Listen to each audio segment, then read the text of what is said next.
Bon dia a tots, benvinguts al poble de Canals, veïns d'altres poblacions que han vingut. En principi, donar-li la benvinguda a Salvador Enguix, el diputat de Cultura, que ha volgut avui visitar-nos per fer una presentació important. A tot l'equip de la taula que ens acompanya, a Tamara, a Emilio i, com no, a Pinoti, que ell sols ja és una institució, i a més pròxim sempre al poble de Canals, que sempre que l'hem volgut diputat, perquè vostè ho sàpiga, l'hem tingut així, en nom de vostè. Jo sé que el diputat també venia antes a la foguera, antes de ser diputat. Però bé, com dic, gràcies per vindre tots i el que es tracta avui és de fer una presentació d'algo que considerem a nivell provincial important i crec que marcarà un antes i un després, però no sóc jo el que tinc que parlar de la presentació d'avui, sinó els convidats a la taula. Moltes gràcies i cedís la paraula, no sé si al diputat, al senyor diputat Salvador Enguix. Moltes gràcies, alcalde Ricardo. És un plaer estar així a la Costera i a Canals, que com ja ha dit l'alcalde no és la primera vegada que estic així, i espero que tampoc sigui l'última. Bé, el motiu avui d'estar així no és altre que la presentació, diríem una altra vegada, el recordatori del que és el mapa cultural que presentàvem ahir en el Centre Cultural de la Beneficència, al voltant d'un any o un any i alguna cosa, i l'agenda electrònica teuladí.es. Bé, la Diputació sempre, des de l'àrea de cultura, hem centrat els esforços en donar resposta a les diferents necessitats i propostes dels municipis de la província. Jo soc alcalde també d'un poble menut i el treball que des de Diputació s'ha fet, en concret des del SARC, ens ha permès a la majoria, a tots els pobles menuts, poder, al llarg dels anys, fer una programació estable i de qualitat, cosa que per als propis mitjos dels ajuntaments menuts haurà sigut impensable. També hem generat processos de canvi en el desenvolupament cultural del territori, amb la finalitat també d'adequar-nos a les circumstàncies de cada moment. La presentació que fem avui, el mapa cultural podríem definir-lo com si fos el contenidor. Anem a veure el mapa cultural, si tenim un auditori, així a Canals, el mapa cultural diu que tenim un auditori que té no sé quantes places, si té les mesures d'accessibilitat o no, si està equipat de focus, quants metres té l'escenari, si té camerinos, totes les característiques tècniques, en aquest cas concret diríem, de l'auditori. El teuladí, com sabeu, i porta ja prou anys funcionant en format paper. He dit fa un moment que des de la Diputació sempre hem anat propiciant i posant-nos a l'hora, posant el rellotge a l'hora de conforme anaven els temps. Els temps del paper han passat i arribem al paper del que alguns diuen noves tecnologies, però que ja no són tan noves perquè fa molts anys que estan, o sigui, de la tecnologia que toca avui. El format digital, pàgines web, etc.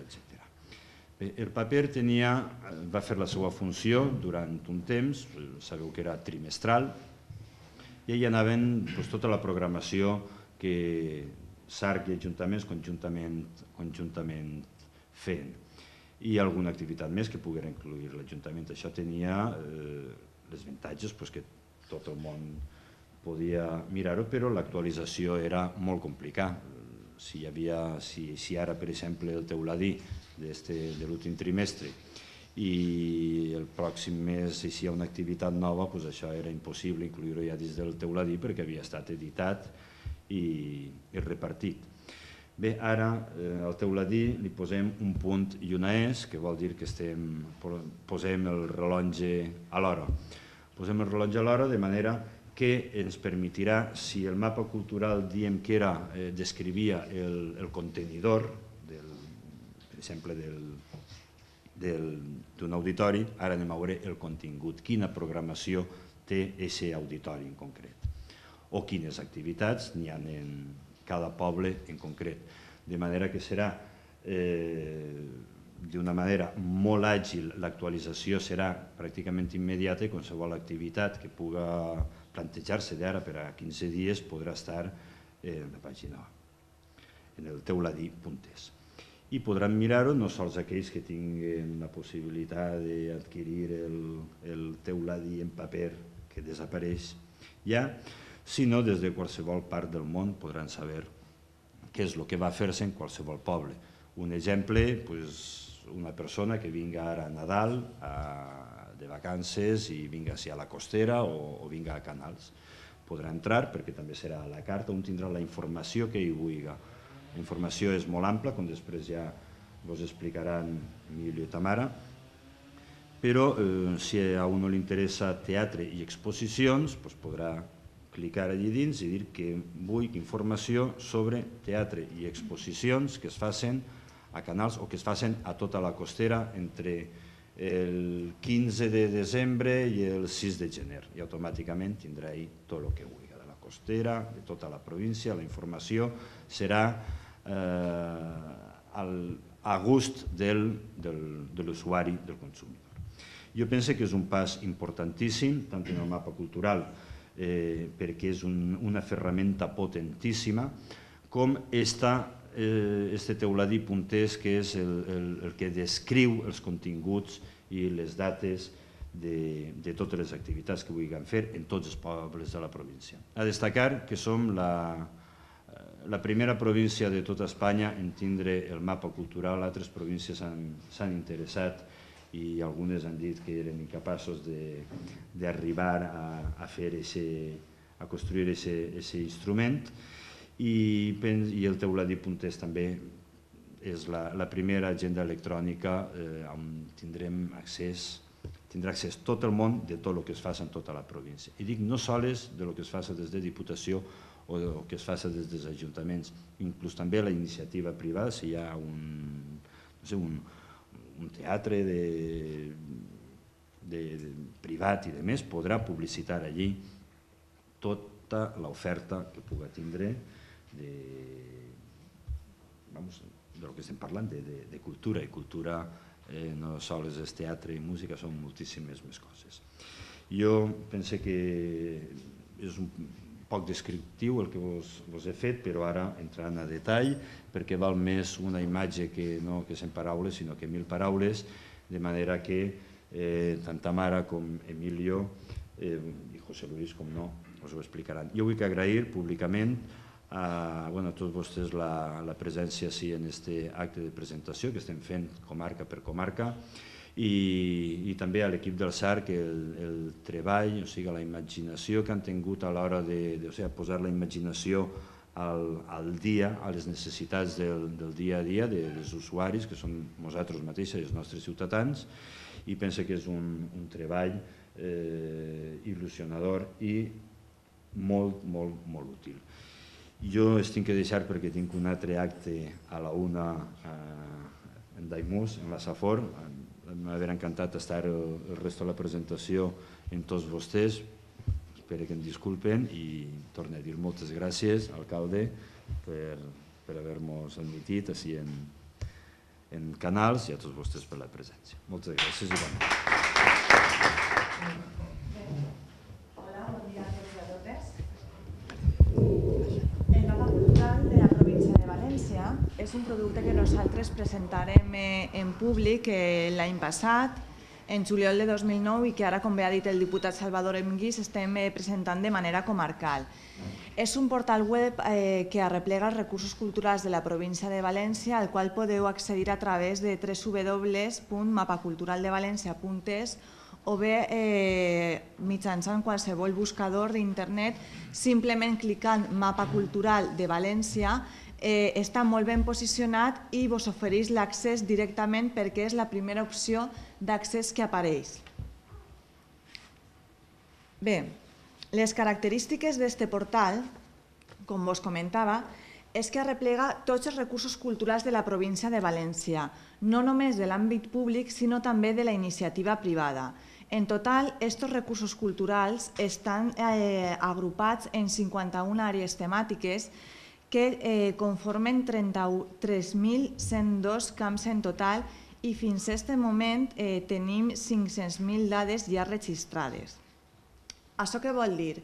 Això el que vol dir és que són dades registrades, recursos registrats per cada municipi, uns que estan a l'abast de qualsevol usuari i altres que nosaltres tenim en estudi i en espera de verificació per poder-los mostrar. Les fonts d'informació, d'on procedeix la informació que nosaltres utilitzem per a completar la informació, els recursos, el mapa cultural de la província de València. Nosaltres, en el SARC, fem una tasca molt important d'investigació.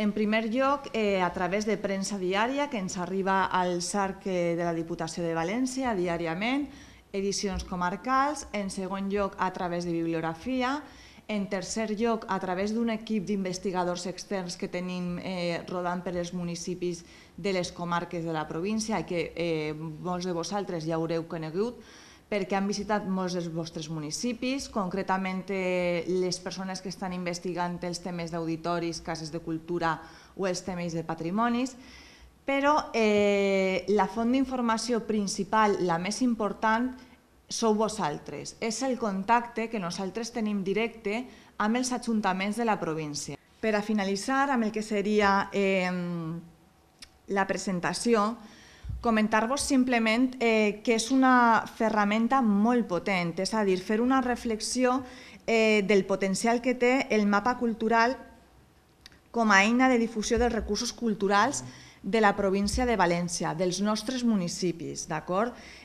Ja que permet l'accés de qualsevol usuari des de qualsevol part del món, des de qualsevol part del planeta, qualsevol persona que tinga una connexió a internet. De fet, nosaltres, aquesta plataforma està preparada no només per a mostrar la vostra realitat cultural, sinó també com a eina nostra de treball.